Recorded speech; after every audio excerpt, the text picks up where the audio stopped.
네, 뉴스타트 3부로 이어가겠습니다. 날씨 소식부터 살펴보겠습니다. 폭염 중대경보가 어제 수도권 대부분 지역으로 확대됐습니다. 극단적인 더위가 길게 이어지면서 천천히 다가오고 있는 태풍이 다음 주 우리나라에 비를 뿌릴지 관심입니다. 장하영 기자의 보도입니다. 아침 최저기온 29도, 초열대야 수준으로 하루를 시작한 서울. 해가 나자 기온은 가파르게 상승했습니다. 전날 한강 남쪽에 이어 강 북쪽의 노원구 기온이 39.2도를 기록했고 구로와 동대문, 용산도 38도를 넘겼습니다. 경기와 인천 대부분 지역에 폭염 중대경보가 확대했고 충청에선 청양군이 처음으로 중대경보 대상이 됐습니다. 밤낮 없는 더위, 언제쯤 그칠까 하늘을 보지만 더위 식히기엔 역부족인 소나기 소식뿐입니다. 뜨겁게 달궈진 데다가 불을 보면 수증기만 올라오겠죠. 네. 그러니까 어떻게 보면 소나기가 짧게 내리면 더 수증기를 공급하는 역할밖에 못하기 때문에 천천히 서진하고 있는 태풍 돌핀이 우리나라에 비를 뿌려줄 수 있을지가 관심입니다. 우리나라 수치 예보 모델은 돌핀이 오는 9일쯤 중국 상하이 해안에 접근하고 11일부터는 태풍의 오른쪽 반경에 우리나라 일부 지역이 속할 걸로 예측하고 있습니다. 이후 세력이 약화해 변질된 비구름이 우리나라를 관통한다는 전망입니다. 예측은 유동적이지만 이대로라면 지난 7월 중순 죽은 태풍 바비가 비바람을 몰고 왔던 상황이 반복될 수 있습니다.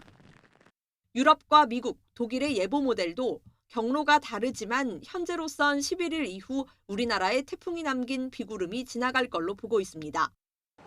다만 이 비가 온다고 해도 긴 폭염과 가뭄을 해결할 수 있을 정도인지는 미지수입니다. 기상청은 오는 주말쯤 돼야 더욱 정확한 태풍 경로를 알 수 있겠다고 설명했습니다. YTN 장하영입니다. 이런 불볕더위가 연일 이어지면서 그제 하루에만 200명 가까운 환자가 온열 질환으로 응급실을 찾았습니다. 누적 환자 수는 어느덧 2,400명을 훌쩍 넘겼고요. 같은 기간 사망자 숫자는 지난해보다 더 많아졌습니다. 염혜원 기자입니다. 온열 질환으로 병원에 온 환자가 나흘 연속 100명을 넘었습니다. 4일 기준 198명이 탈진과 열사병 등으로 쓰러졌고 이 가운데 1명이 숨졌습니다. 이보다 하루 전에 발생한 환자도 추가 집계되면서 202명에 달했습니다. 1일 통계 작성 뒤 추가로 파악되는 환자가 급격히 늘면서 누적 환자는 2,400여 명이 됐습니다. 누적 사망자도 21명으로 지난해 여름보다 많아졌습니다. 65세 이상 어르신 환자가 전체의 34%에 육박할 정도로 많습니다. 나이가 많아질수록 땀을 흘리거나 혈액순환을 통해 적정 체온을 유지하는 기능이 떨어지기 때문입니다. 더위를 쫓으려고 집에서는 물론 야외에서도 휴대용 선풍기를 많이 사용하는데 40도를 넘나드는 날씨엔 선풍기 바람이 오히려 체온을 더 올릴 수 있습니다. 적어도 서너 시간은 에어컨이 있는 환경에서 지내는 게 중요합니다. 정부는 전국에 6천여 곳 거점 경로당을 지정하고 쉬는 날 없이 아침 9시부터 밤 9시까지 운영하기로 했습니다. 목마른 느낌과 상관없이 물은 1시간에 한 컵 정도 규칙적으로 마셔야 합니다. 다만 온열 질환으로 쓰러져 의식이 없는 경우엔 물이나 음료를 억지로 먹여서는 안 됩니다. YTN 염혜원입니다. 곳곳에서 정전도 잇따랐습니다. 새벽에 갑자기 전기가 끊어지면서 주민들은 뜬 눈으로 밤을 지새워야 했습니다. 양동훈 기자입니다. 아파트 단지가 온통 칠흑 같은 어둠에 휩싸였습니다. 긴급 출동한 한국전력 차량은 전신주에 문제가 생긴 건 아닌지 살펴봅니다. 오늘 새벽 2시쯤 서울 도봉구에 있는 한 아파트에 전기가 끊겼습니다. 갑자기 밖에서 펑 하면서 무슨 폭탄 터지는 듯한 그 큰 소음이 나면서 잠에서 깨 아파트 밖으로 나온 주민들은 연신 부채질을 하며 더위를 달랬습니다. 한밤중에 발생한 정전으로 아파트 7개 동 500여 세대 주민들이 큰 불편을 겪었습니다. 잠깐 전기가 돌아왔을 때 엘리베이터에 탔던 주민 한 명이 그대로 갇혀 소방당국에 구조되는 일도 있었습니다. 구청과 한국전력은 아파트 자체 설비인 변압기 3대 중 한 대가 고장나 정전이 발생한 것으로 보고 있습니다. 경기 수원시 영통구에 있는 900여 세대 대단지 아파트에도 정전이 발생했습니다. 12개 동 중 9개 동에는 2시간여 만에 전력이 돌아왔지만 나머지 3개 동은 변압기를 아예 교체해야 하는 상황이라 복구에 어려움을 겪었습니다. 경기 안산시 상록구와 단원구에 있는 아파트에서도 아파트 내 전력 설비 고장으로 전기가 끊겨 주민들이 불편을 겪었고, 충남 아산시에서는 전력 사용량 급증으로 두꺼비집 역할을 하는 군의 차단기가 내려가 아파트 3개 동 150여 세대에 30분가량 정전이 발생했습니다. YTN 양동훈입니다. 최근에 프로야구 관중이 의식을 잃고 쓰러지는 사고가 발생했죠. 이틀 동안 모든 야구 경기가 취소됐습니다. 긴급 실행위원회를 소집해 폭염에 따른 경기 운영 방침을 원점에서 재검토하겠다고 밝혔습니다.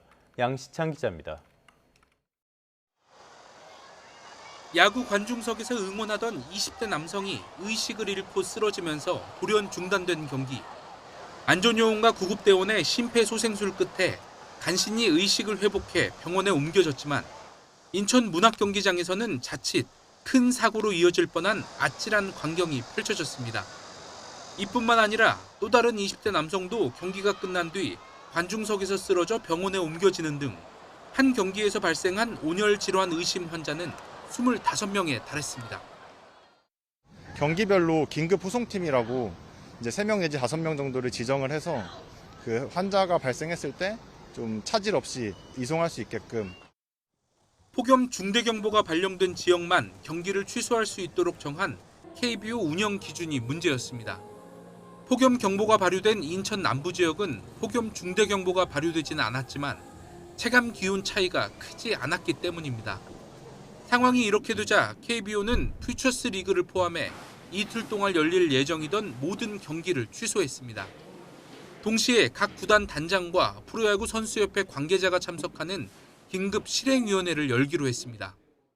KBO는 관중과 선수단의 안전 위험 상황이 발생한 것을 엄중하게 인식하고 향후 폭염 관련 리그 운영 방침과 안전 대책을 원점에서 논의할 예정이라고 밝혔습니다.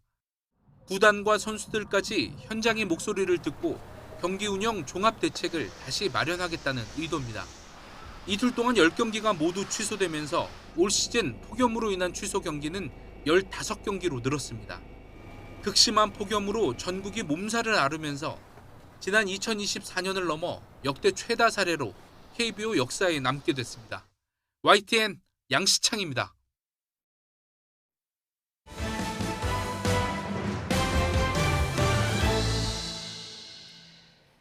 이재명 대통령이 검사의 보안 수사권을 둘러싼 논란은 일단락됐다며 검사의 수사권을 전면 폐지한 형사소송법 개정안에 힘을 실었습니다. 법안에 우려를 표하며 물러나겠다는 뜻을 밝혔던 정성호 법무부 장관의 사의는 만료했습니다. 홍민기 기자입니다. 보안 수사 등 검사의 직접 수사 폐지를 골자로 한 형사소송법 개정안이 국무회의를 통과한 다음 날, 이재명 대통령은 행정안전부와 법무부 등의 업무보고에서 관련 논란이 일단락됐다며 수사기소 분리 원칙을 재확인했습니다. 보안 수사를 하냐 마냐 논란이 많았는데 어쨌든 이건 이제 일단락이 된 거고. 네. 다만 검사의 보안 수사 요구만으로 경찰의 수사 독점에 따른 불안을 해소할 수 있을지를 따져 물었습니다. 이제는 뭐 내부 문제로 걸리지만 않으면 피해자만 어떻게 적당히 입을 막으면 사건을 암장하는 게 매우 쉬워진 측면이 있죠. 경찰이 종결한 사건 기록도 공소청 검사에게 넘기게 돼 있다는 답변에 꼼꼼한 기록 검토와 확인을 주문했습니다. 싹 한번 뒤져보면 되는 거 아니에요? 그것도 국민에 대한 서비스잖아요. 피해자 보호를 위한. 근데 지금 송치된 사건 처리만도 지금 뭐 굉장히 지연되고 이제 수사 안 하면 수사할 사람들은 그거 하면 되지 뭐. 보안 수사를 포함해 검사의 직접 수사를 폐지한 데 따른 대책을 점검한 이 대통령은 시행을 앞둔 형사소송법 개정안을 이렇게 평가했습니다. 그럼 지금 현재 상태로 뭐 엄청나게 심각한 문제가 생겼다고 보기는 좀 그런데? 앞서 전날 열린 국무회의에선 잘 버티시라며 정성호 법무부 장관의 사의를 사실상 반려했습니다. 인사권자로서 형소법 개정안이 여당 주도로 국회를 통과하는 과정에서 사의를 밝힌 정 장관에게 직을 유지해달라는 뜻을 전달한 겁니다. 오는 10월 공소청 출범 등 형사사법제도에 큰 변화를 앞둔 만큼 제도 안착을 위해 책임을 다해달라는 이 대통령의 의중이 담긴 거란 해석입니다. YTN 홍민기입니다. 국회 법제사법위원장인 더불어민주당 서영교 의원은 검사의 수사권 완전 폐지를 골자로 한 개정 형사소송법 공포안이 국무회의를 통과한 것과 관련해 형사소송법에 피해자들의 목소리와 권리를 담았다고 강조했습니다.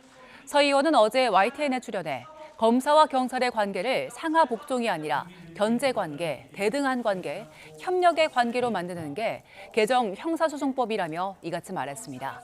그러면서 검사와 경찰이 서로 견제하고 보완 협력해 피해자들의 목소리를 잘 들어 보호를 두텁게 하고 범죄자는 끝까지 추적하게 하는 내용이 핵심이라고 밝혔습니다. 국민의힘은 보안 수사권 폐지에 대해 이재명 대통령과 민주당이 문제의 본질을 외면한 채 야당과 법조계의 우려를 혹세 무민이라 몰아붙인다며 여론몰이를 멈추라고 촉구했습니다.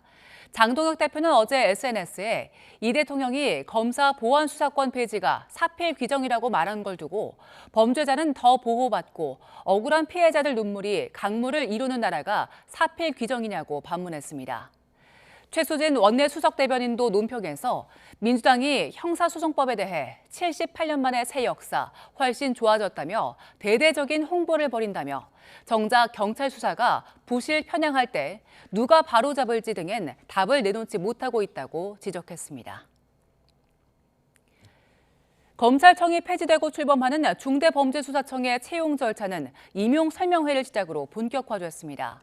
검찰 내부 반응이 미온적인 상황이어서 정상 출범에 대한 우려가 나옵니다. 우종훈 기자의 보도입니다.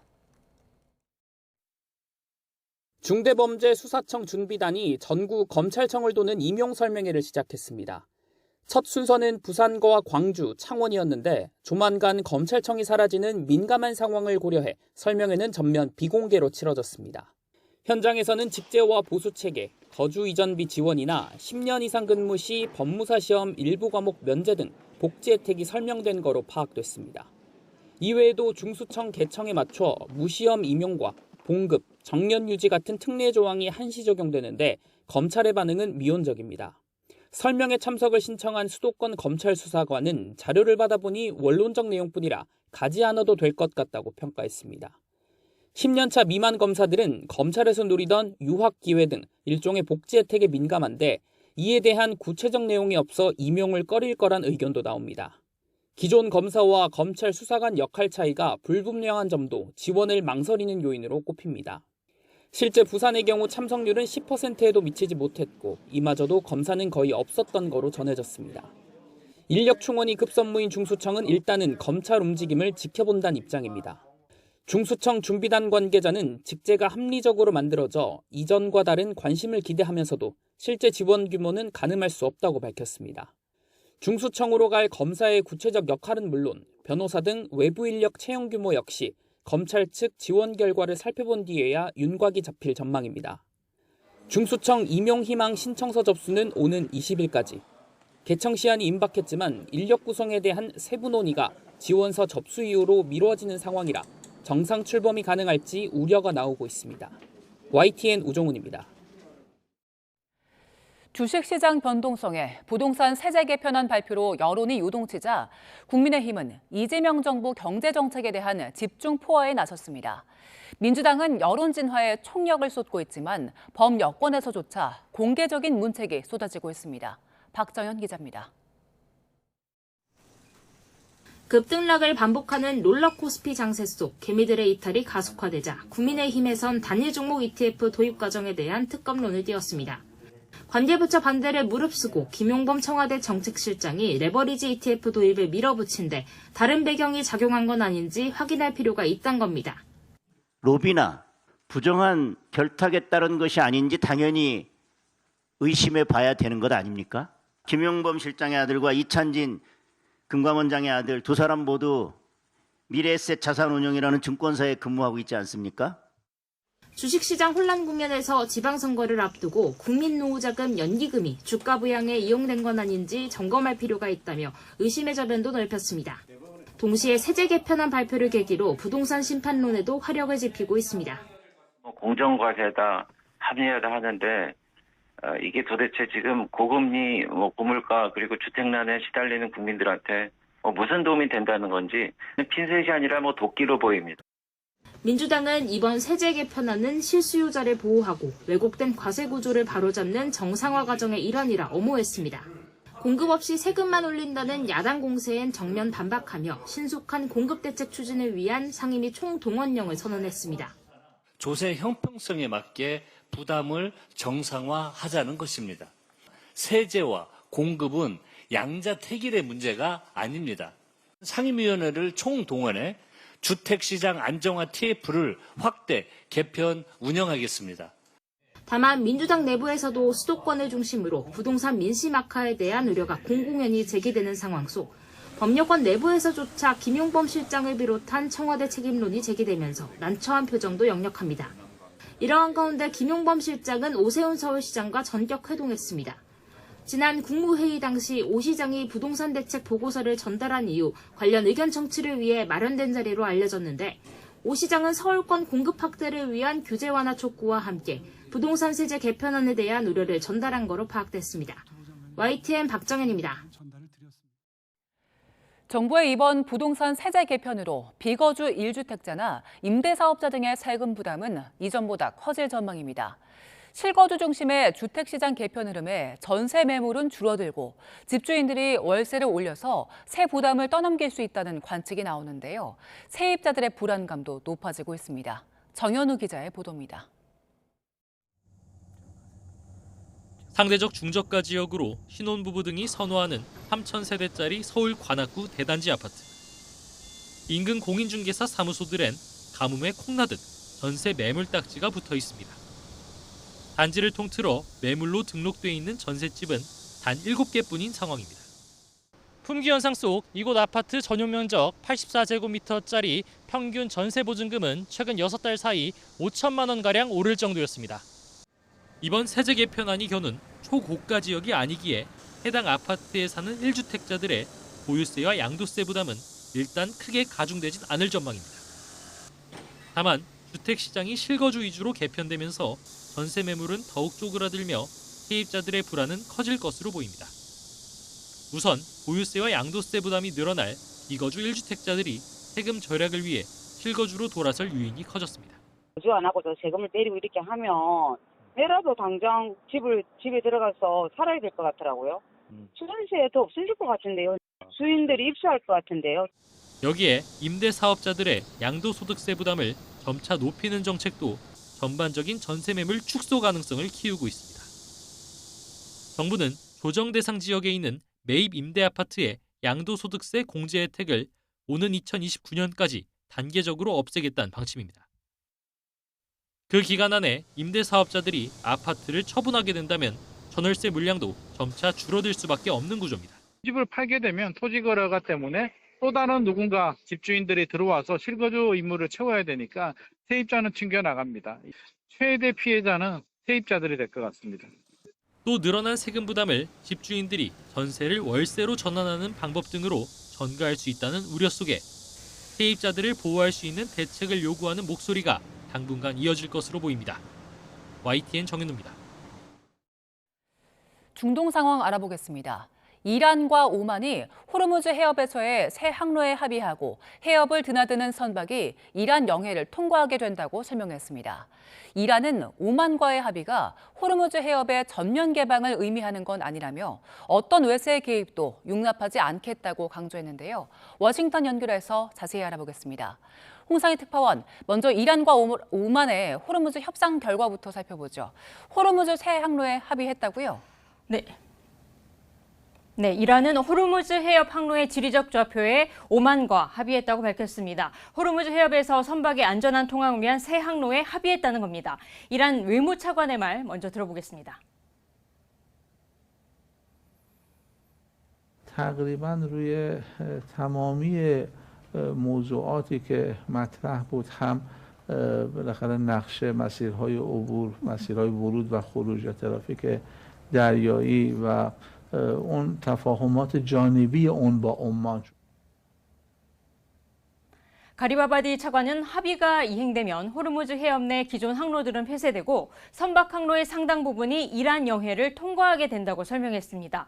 오만과 합의하는 항로는 넉 달 정도 운영할 임시 항로로 운영 기간을 연장하는 방안도 논의되고 있다고 설명했습니다. 이란은 그러나 오만과의 합의가 호르무즈 해협의 전면 개방을 의미하는 건 아니라고 강조했는데요. 오만과의 합의만으로는 통항 선박의 안전을 보장할 수 없고 호르무즈 해협 개방을 위해선 다른 요건이 필요하다고 강조했습니다. 미국의 대이란 해상 봉쇄 해제가 전제돼야 한다는 의미로 풀이됩니다. 로이터는 호르무즈 해협 통제권을 이란에 부여하는 양보가 이뤄진 거라며 해협을 통해 걸프 해역으로 들어오는 선박에 대한 이란의 통제권이 명시돼 있다고 전했습니다. 이란은 미국과의 협상에 대해서도 미국이 문제 해결을 요청하는 메시지를 보내온 건 맞지만 이란은 미국과 협상을 진행한 적이 없다고 제하긴 했습니다. 또 아라그치 외무장관이나 협상단장인 갈리바프 의회 의장이 중재국인 파키스탄이나 카타르를 이번 주말 방문할 계획도 없다고 밝혔습니다. 마수도 폐지시키한 이란 대통령은 최고 지도자 모즈타바 하메네이가 이란 전쟁 초기 미국과 이스라엘의 공습으로 부상을 입어 현재 소통이 매우 어려운 상황이라고 시인했습니다. 네, 이번 합의에 대한 트럼프 대통령의 반응은 나왔습니까? 네, 트럼프 대통령은 잠시 전 네바다주 라스베이거스에서 미국 근로가정을 대상으로 한 세금 감면 정책 홍보에 나섰는데요. 중간선거를 석 달 앞둔 상황에서 지지층 결집을 위한 행보로 풀이됩니다. 오늘 연설에서 앞서 예고했던 호르무즈 해협 재개방 합의 발표나 이란이 발표한 오만과의 합의에 대한 반응은 없었습니다. 다만 지금 대화가 진행되고 있다고 말했는데 트럼프 대통령의 발언도 들어보겠습니다. We're knocking the hell out of it. Knocking the hell out of it. I'd rather make a deal because I don't want to kill people. I do not want to kill people. But at some point we are talking, let's see what happens, but they respect us. They respect us. It's been 47 years. 네, 앞서 트럼프 대통령은 호르무즈 해협이 곧 열릴 거라고 주장하면서 이곳 시간으로 오늘이나 내일 합의안이 나올 수 있다는 전망을 내놨죠. 폭스뉴스와의 인터뷰에서 이란이 호르무즈 해협 재개방에 합의하지 않으면 매우 강력한 공격을 할 거라고 말했습니다. 네, 후티 반군은 사우디아라비아 유조선을 잇따라 공격하고 있다고요? 네, 이란의 지원을 받고 있는 예멘의 후티 반군이 홍해와 아덴만에서 사우디 유조선을 공격했다고 밝혔습니다. 후티 반군 대변인은 지난달 사우디 선박에 대한 해상 봉쇄에 나선 이후 8번째로 사우디의 수출 통로인 홍해 북부 얀부에서 사우디 유조선을 타격했다고 밝혔습니다. 이어 아덴만 해상에서도 탄도미사일로 또 다른 사우디 유조선을 공격했다고 덧붙였습니다. 후티 반군은 지난달 예멘의 수도 사나 공항 공습 이후 이 사우디를 배후 세력으로 지목하고 해상 봉쇄와 공격에 나섰죠. 호르무즈 해협에 이어 홍해에서도 후티의 유조선 공격이 잇따르면서 이 아시아 지역으로 향하는 유조선은 하루 4척 수준으로 급감했습니다. 지금까지 워싱턴에서 전해드렸습니다. 인공지능 AI 열풍 덕에 샌디스크와 웨스턴 디지털이 실적 호조를 보였습니다. 삼성전자와 SK하이닉스는 주주 환원을 확대하는 방안을 마련해 공개하기로 했습니다. 뉴욕에서 이승윤 특파원입니다. USB 메모리로 유명한 샌디스크와 하드디스크로 잘 알려진 웨스턴 디지털이 AI 열풍을 타고 우수한 분기 실적을 올렸습니다. 데이터 센터에서 이 SSD가 초고속 데이터 전달을 맡으면서 샌디스크는 매출이 1년 전보다 51% 오른 89억 7천만 달러를 기록해 예상치를 상회했습니다. 웨스턴 디지털 역시 데이터 센터에서 하드디스크가 데이터 장기 저장을 담당함에 따라 매출이 37억 5천만 달러로 기대 이상이었습니다. 데이터가 늘어날수록 AI가 똑똑해지고 AI가 발전할수록 더 많은 데이터가 생성되는 선순환이 이어지면서 AI 낙수 효과를 본 것으로 풀이됩니다. Both the flash embeddings layer that holds the meaning of the data that is in the bulk storage and the bulk storage layer, they grow together. 데이터 센터에서 초고속 연산을 담당하는 반도체를 공급하는 삼성전자와 SK하이닉스는 주주 환원을 확대하는 방안을 마련해 공개하기로 했습니다. 삼성전자는 건전한 재무 구조를 유지하면서 지속 가능한 방식으로 주주 환원을 확대하는 방안을 모색하고 있다고 밝혔습니다.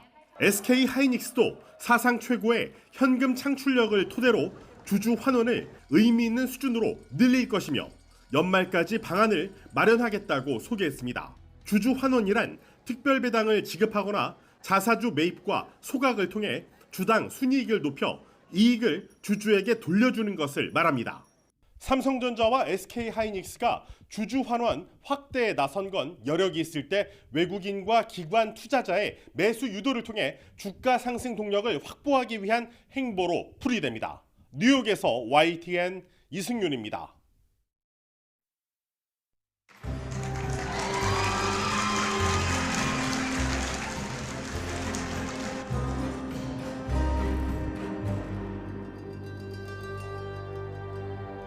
뉴욕 증시에서 나스닥 지수가 2.6%, 필라델피아 반도체 지수가 6.6% 급등한 영향에 삼성전자와 SK하이닉스가 3거래일 만에 강세를 나타냈습니다.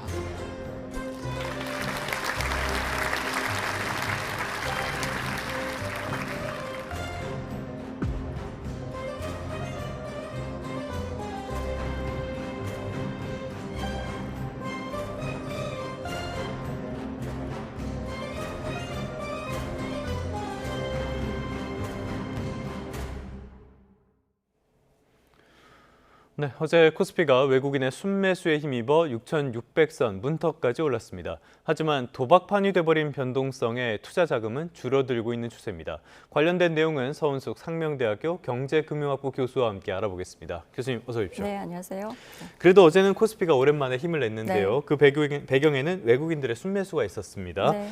이게 다시 시장이 오를 수 있는, 다시 힘을 받는 그런 추세로 볼 수 있을까요? 뭐 반등은 일단은 우리는 이제 긍정적인 신호로 보기는 해야 되겠죠. 네. 근데 이제 이게 완전히 추세 전환이 됐다, 완전히 상승세로 다시 돌아섰다라고 보기에는 조금 그런 단계는 아닌 것 같아요. 그 정도 단계는 아니고요. 예. 어쨌든 코스피가 지금 미국 AI 반도체주 강세 영향을 좀 받아가지고 반도체 대형주가 강하게 오르면서 외국인이 지금 1조 4천억 원 이상 그 넘게 순매수하면서 상승을 좀 주도했다라고 봐야 되고요. 예. 두 번째가 아무래도 원달러 환율이 1,420원대로 좀 내려오면서 외국인의 환차손 우려가 줄어든 점도 도움이 좀 됐습니다. 주식시장에. 이제 다만 우리가 데이터를 좀 보면은 거래 대금하고 투자자 예탁금, 그다음에 신용융자 그 잔고들을 보면요. 이게 어떻게 보면 투자자들이 적극적으로 사고 그다음에 또 빚내서 투자를 하기보다는 예. 좀 현금을 보유하면서 좀 감망하는 심리가 좀 크다는 데이터로 보여지거든요. 예. 그러다 보니까 개인 투자자들까지 본격적으로 시장에 좀 들어온 것은 아니다라고 우리가 복귀한 모습은 아니다라고 이제 판단을 좀 해야 되고요. 따라서 지금은 이제 시장 전체의 강한 상승장이라기보다는 좀 급락 이후에 외국인과 반도체가 주도하는 그러한 좀 반등에 가까운 그러한 네네. 시장이다라고 봐야 되고요. 앞으로 이제 외국인 순매수가 지속되는지도 굉장히 중요한 데이터일 것 같고, 제일 중요한 건 반도체 실적 전망이겠죠, 그죠? 이게 이제 실제로 상향이 계속되는지 올라가는지를 굉장히 봐야 되고, 그다음에 제일 중요한 게 조금 전에 봤던 것처럼 거래 대금이 회복되는지를 보는 게 굉장히 중요할 것 같아요. 그래서 우리가 이렇게 보통 얘기를 하거든요. 반등의 질은 좋지만 추세 회복 여부는 며칠 더 지켜봐야 된다라고 보통 시장은 평가를 하고 있는 것 같습니다. 알겠습니다. 뭐 네. 며칠 만의 상황으로 추세를 이야기하기는 네. 조금 이를 수 있으니까요. 네. 교수님께서 여러 가지 중요한 이슈들을 던져주셨는데요. 네. 환율이라든지 네. 투자자금 감소라든지 네. 여러 가지 측면들이 있는데 하나하나 살펴보도록 하겠습니다. 네. 그 전에 네. 코스닥 이야기 좀 해보도록 네. 할까요? 코스닥이 1200선에서 무시무시하게 떨어졌다가 네. 그래도 800선 가까이까지 회복을 네. 했어요. 네. 4거래일 연속으로 급등세를 보여주고 있는데 네. 이거는 뭐 순환매 장세로 봐야 될까요? 아니면 너무 당- 떨어졌기 때문에 살짝 오르는 걸까요? 단기적으로 봤을 때는 좀 상승세가 이어질 가능성은 존재를 한다라고 이제 좀 생각이 드는데요. 예. 그러니까 이번 반등은 삼성전자와 SK하이닉스만 오른 게 아니라 우리가 이제 해석을 해보면은 바이오, 그 IT 부품, 그다음에 전력 기기들, 그다음에 건설 기자재 등으로 지금 상승 종목이 확대되었다는 점에서 예. 이전보다 시장의 폭이 좀 넓어졌다. 코스닥 시장의 네. 폭이 좀 넓어졌다라고 봐야 되고요. 이게 왜 그러냐면 AI 투자가 반도체 한 업종으로 끝나는 게 아니거든요. 예를 들면 우리가 데이터 센터를 하나를 만들려면 필요한 게 전력망과 변압기, 그다음에 뭐 냉각 설비라든가 네트워크 장비라든가 그렇죠. 그다음에 건설 인프라 이런 예. 것들이 다 같이 필요하거든요. 예. 그래서 HBM에서 시작된 수혜가 어떻게 보면은 밸류체인 전체로 좀 번질 수 있는 그러한 이제 분위기를 보여주는 데이터들이다라고 볼 수가 있을 것 같고요. 다만 방금 말씀하신 것처럼 좀 순환매가 지속이 되려면은 사실은 금리나 환율 같은 거시 데이터의 변화가 굉장히 중요하고요. 그다음에 당연히 실적이 밑받침이 돼야 됩니다. 네네. 그래서 특히 이제 코스닥 성장주 같은 경우는 어떻게 보면은 미래의 이익의 비중이 굉장히 큰 종목들이 굉장히 많잖아요. 그래서 시장 금리가 다시 오르게 되면은 부담을 크게 받을 수밖에 없는 그러한 주들이 성장주들이거든요. 그게 코스닥 시장에 굉장히 많이 들어가 있고 그래서 모든 그 성장주들이 다 같이 함께 오르기보다는 좀 수주와 이익 증가가 예상이 되는 그러한 종목들을 선별하는 게 굉장히 중요할 것 같아요. 그래서 그 중심, 그러니까 그런 주식들, 예를 들면 AI 인프라라든가 바이오 산업재 중심의 좀 선별적인 순환매가 이어질 가능성이 크다라고 보여집니다. 알겠습니다. 투자할 때 참고하시는 게 좋을 것 같고요. 자, 그런데 지금까지 살펴본 내용 중에 이렇게 변동성을 키웠던 요인 가운데 하나가 단일 종목 레버리지 ETF였잖아요. 요거는 일단은 회전율 같은 것들이 많이 줄어든 것 같아요.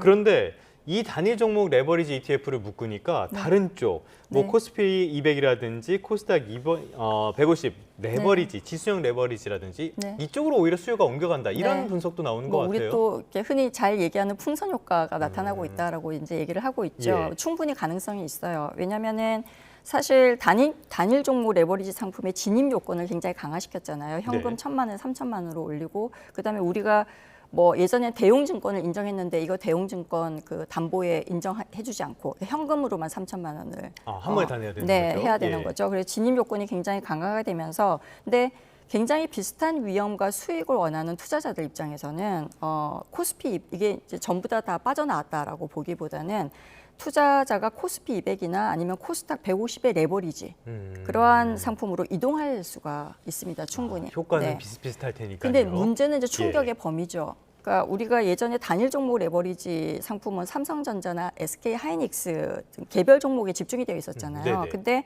지수형 상품은 잘 생각을 해보면은 주가지수 선물하고 지수 구성 종목 전체를 대상으로 전부 다 매일 목표 배수를 조정을 해야 된단 말이에요. 코스피 200은 200 종목이고 하니까요. 그렇죠. 그러다 보니까 시장이 급락하게 되면은 추가 매도 또 이제 급등을 하게 되면 추가 매수가 발생해서 장 전후로 해서 그러니까 장 마감 전후로 해서 굉장히 변동성이 예전보다 더 확대될 가능성도 존재한다라고 봐야 되겠죠. 그래서 풍선 효과는 이미 어느 정도 이제 발생을 했는지 우리가 보려면은 그 지수형 상품의 순자산 그리고 순유입 거래 대금을 실제로 비교를 해봐야 됩니다. 그래서 굉장히 그런 데이터들을 통합적으로 관리하는 방식이 좀 필요하다라고 얘기를 드리고 싶어요. 알겠습니다. 금융당국에서 조금 더 신경 써야 되는 부분이 아닌가 싶고요. 자, 이렇게 하다 보니까 변동성이 너무 커졌다. 그래서 증시에 제 주변에도 그런 분들이 많아요. 지금 본점만 찾으면 이제 그만하겠다. 이런 분들이 계속 나올 정도로 하다 보니까 실제로 거래 대금도 줄어들고 예탁금도 줄어드는 추세인 것 같아요. 네, 맞습니다. 우리가 이제 이게 다시 은행으로 머니무브 되는 거 아닌가라고 이제 얘기를 하는 사람들도 있거든요. 이제 그것보다는 개인 투자자들이 방금 말씀하신 것처럼 좀 디레버리징 하는 거랑 그다음에 위험 노출 축소를 시키고 있는 그러한 과정으로 좀 보는 게 정확한 것 같아요. 그래서 신용융자가 줄어든 것은 상당 부분 주가의 급락 과정에서 투자자가 이제 빚을 가진 사람들이 그 자체를 상환하거나 아니면 반대 매매 당한 경우가 결과로 봐야 되고요. 청산돼 버린 거네요. 그렇죠. 그다음에 이제 주식 자금이 그대로 이제 그러다 보니까 주식 자금이 그대로 예금으로 이동했다라고 보기는 굉장히 어렵고요. 그러니까 손실을 확정하고 부채를 줄인 부분이 굉장히 크다라고 봐야 되고요. 근데 어쨌든 지금 방금 말씀드린 것처럼 개인은 레버리지 줄이고 관망하는 그러한 추세다라고 봐야 되겠죠. 알겠습니다. 계속적인 어떤 힘을 받기 위해서는 말씀하신 것처럼 거래량도 늘어야 될 텐데 이 부분도 계속 지켜봐야 될 것 같습니다. 자, 지금 교수님께서 거듭해서 지목을 해주신 게 환율 문제거든요. 지금 원달러 환율이 1,420원대까지 내려왔습니다. 여전히 높은 편이긴 하지만 그래도 많이 내려서긴 했는데요. 이 과정에서 보면은 엔화가 약간의 강세를 보였던 거 여기에도 영향을 받은 것 같아요. 네, 이게 이제 사실 스캇 베센트 미국 재무장관이 그러니까 아시아권 이제 엔화와 원화가 좀 더 과도한 변동성을 굉장히 크게 이제 보이고 있는 부분에 대해서 좀 지적을 우리나라 같은 경우에는 원화가 변동성을 크게 보이고 있는 걸 지적을 한 것도 있고요. 이제 그러다 보니까 어떻게 보면은 이제 엔화하고 원화가 같이 좀 움직이는 경향이 많아요.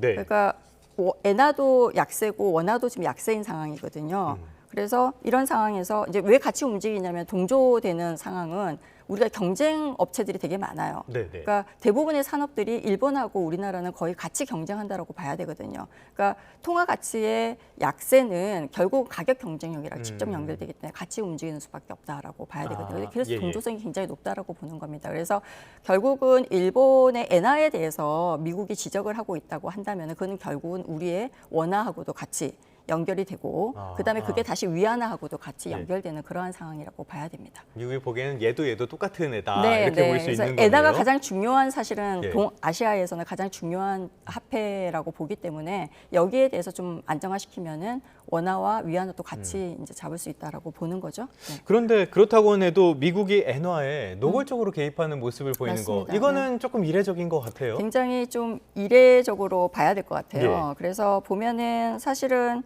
그 엔화가 이제 지나치게 약세가 되면은 그 미국 같은 경우에도 굉장히 이제 그 산업 구조도 그렇고 그러다 보니까 네. 굉장히 어려움이 굉장히 많거든요. 그래서 엔화를 강세를 좀 지금 현재는 달러가 굉장히 강세인 상황이잖아요. 그래서 엔화를 좀 강세로 만들어야 될 필요가 있다라고 이제 느끼고 있는 거고. 네. 근데 일본은 사실은 지금 엔캐리 트레이드 이슈가 굉장히 있단 말이에요. 미국도 그렇죠. 마찬가지고. 그래서 사실 달러 국채를 팔고 그 달러를 가지고 그다음에 이제 일본의 금리가 좀 올라가기 시작하는데 일본이 재정 적자가 너무 심해요.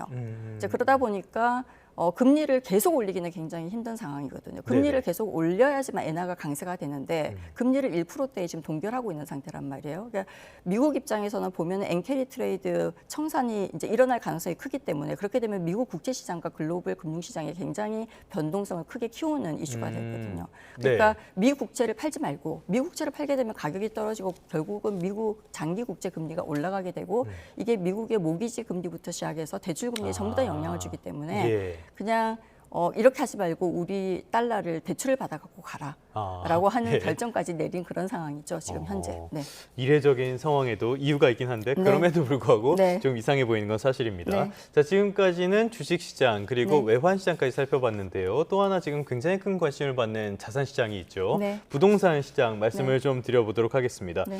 정부가 세제 개편안을 내놨는데요. 일단 교수님 이 세제 개편안은 어떻게 보셨습니까? 뭐 일단은 정부가 준 방향성은 명확해요. 그래서 실거주자 위주의 세제 혜택은 주고 그러니까 실거주자가 아니고 그냥 보유하고 다른 데 이제 투자하는 그런 데랑 그다음에 고가, 초고가 주택이죠. 45억, 50억 이상의 주택에 대해서는 세금을 굉장히 급격히 늘리겠다라는 방향성은 정확하게 준 것 같아요. 네, 그래서 근데 이제 문제는 뭐냐면은 초고가 주택 아래에 우리가 이제 주택 시장을 1, 2, 3, 4, 5분위로 나누게 되면은 그 밑에 있는 가격대의 주택들이 이제 우리는 서울은 누가 보든지 간에 지금 보면은 자가 주택을 갖고 있는 게 44% 정도, 나머지 한 60% 정도가 임대차란 말이에요. 그렇죠. 그러니까 그 주택에 해당하는 거는 결국은 실거주자를 하기 위해 들어오게 되면은 임대차가 다 딴 데로 빠져나가야 되는 상황이 생기잖아요. 그러니까 그 시장에 굉장히 영향을 주는 그런 부작용을 우리가 굉장히 우려하고 있다라고 봐야 되겠죠. 그러니까 그 부분을 정부가 어떻게 대책을 마련하고 있는지 굉장히 궁금합니다. 사실 저도. 네. 실제로 지금 조금 덜 똘똘한 한 채라고 불리는 네. 그런 지역들의 매수 문의라든지 임대차 문의가 이어지고 있다고 하는데요. 자, 그렇다면은 이런 부작용을 막기 위해서는 역시 공급 대책이 맞습니다. 중요할 것 같은데 네네. 지금 정부도 공급 대책을 논의하고 있다고는 해요. 어떤 내용이 담길 걸로 예상해 볼 수 있을까요? 아직은 최종 그 공급 대책의 구체적인 입지하고 물량을 확정하지는 않은 것 같아요. 근데 현재 거론되는 방향은 서울 수도권 이제 이슈가 되고 있는 아까 제가 말씀드린 이제 일단 공급이 풀려야지만 이 문제들을 해결을 할 수가 있으니까 그래서 서울 수도권 공공택지와 공공군 유휴 부지 활용, 그다음에 3기 신도시 사업 기간 단축시키는 거, 그다음에 도심 공공주택 복합사업 활성화, 뭐 비아파트 공급 규제와 금융 지원 개선 등이 같이 지금 논의가 되고 있는 걸로 보여요. 특히 이제 그린벨트 활용 여부가 좀 쟁점이 있긴 하거든요, 지금. 근데 이제 이게 아시겠지만 지자체하고 환경 교통 문제까지 다 얽혀 있는 그러한 이슈잖아요. 그래서 최종안에 어느 정도가 포함될지는 사실 확인이 좀 필요한 것 같습니다. 따라서 그린벨트를 해제한다 보다는 활용 가능성이 검토되고 있다 정도로 우리가 표현하는 게 맞을 것 같아요. 그래서 근데 제가 볼 때 이번 대책에서 가장 중요한 거는 공급 목표 숫자보다는 실행 시간표인 것 같아요. 아, 네, 그래서 어느 부지를 언제 인허가하고 착공할지 사업 책임 기관과 금융 지원 방식까지 같이 제시가 되어야지만 시장의 신뢰를 얻을 수 있다. 그거 없이는 그냥 공급이 발표되는 순간이 아니라 뭐 우리가 어떻게 보면 실제 착공과 입주가 시작될 때 가격 기대가 반영이 되기 때문에 그런 부분이 패키지로 같이 제시가 되어야지만 투자자들의 신뢰를 어느 정도 얻을 수 있지 않을까라는 생각이 듭니다. 자, 그런데 교수님께서 말씀해 주신 공공택지, 군 유휴부지 활용, 3기 신도시 속도 이런 거는 매번 나왔던 맞습니다. 이야기잖아요. 네네. 이번에 이게 신뢰를 줄 수 있을지 조금 의문이 드는 부분인데요. 그래서 아까 제가 말씀드린 것처럼 이게 과거의 공급 대책이 그 택지하고 물량 목표를 굉장히 크게 발표했잖아요. 네. 근데 아시겠지만 토지 보상이나 뭐 인허가나 환경 교통 평가나 뭐 이런 거에 막혀가지고 실제 착공이 수년씩 늦어진 경우가 굉장히 많았거든요. 예. 그래서 이번에는 부지별로 착공 예정일과 뭐 지연이 되면 사유라던가 책임 기간을 반드시 공개해야 되고요. 네, 중앙 정부와 지자체가 협의를 발표 전에 마쳐야 됩니다. 네네. 근데 지금 안 되고 있잖아요. 그렇죠. 네네. 그래서 그런 부분들이 굉장히 중요한 이슈다라고 볼 수가 있을 것 같습니다. 알겠습니다. 지난해 공급 대책이 나오고 부동산 가격이 오히려 급등했던 점을 고려하면은 구체적으로 현실적인 대책이 나와줘야 되겠습니다. 지금까지 서은숙 상명대학교 경제금융학부 교수와 함께했습니다. 오늘 말씀 고맙습니다. 네, 감사합니다.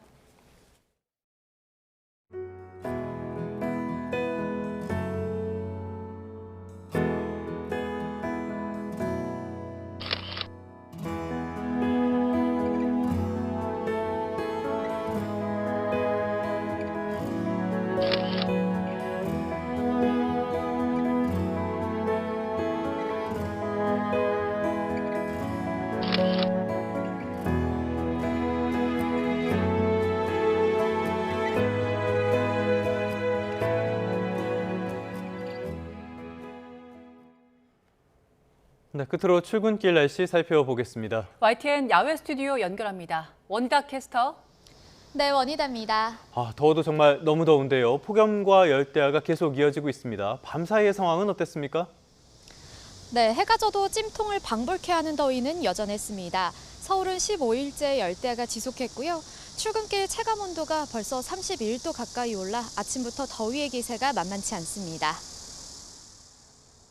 네, 수도권을 중심으로 극한 폭염이 이어지고 있는데 오늘은 어제보다 더 덥다고요? 네, 그동안의 열기가 누적되면서 오늘 수도권을 중심으로 폭염이 절정에 달하겠습니다. 서울은 폭염 중대경보 속에 어제보다 2도가량 높은 39도까지 치솟아 또다시 올해 최고 기온을 경신할 것으로 보입니다. 밤사이 대부분 지역에서 열대야나 초열대야 수준의 더위가 나타났습니다. 한낮에는 대부분 지역에 폭염 경보가 이어지겠고요. 특히 수도권을 중심으로 중대경보가 내려진 가운데 한낮에 서울과 고양 39도, 광양 38도까지 크게 치솟는 등 극단적인 더위가 기승을 부리겠습니다. 주말부터는 기온이 다소 내려가겠지만 여전히 35도 안팎의 가마솥 더위는 계속되겠습니다. 또 주말 동안에는 동해안과 제주도에 비가 내릴 텐데 영동 지방을 중심으로 많은 비가 예상됩니다. 현재 강도 3의 세력을 가진 태풍 돌피는 일본 오키나와 동쪽 해상에서 서진해 다음 주 초반 중국 내륙에 상륙할 것으로 보입니다. 태풍이 우리나라에 직접적인 영향을 주진 않겠지만 태풍의 이동 경로가 한반도 폭염과 비 예보의 변수가 될 전망입니다. 오늘 오전까지 제주도에는 산발적인 비가 이어지겠고 태풍이 가까워지면서 밤부터 제주도 해안에는 강한 너울이 밀려오겠습니다. 휴가철 인명사고 없도록 해안가 접근을 자제해야겠습니다. 지금까지 YTN 원희다입니다.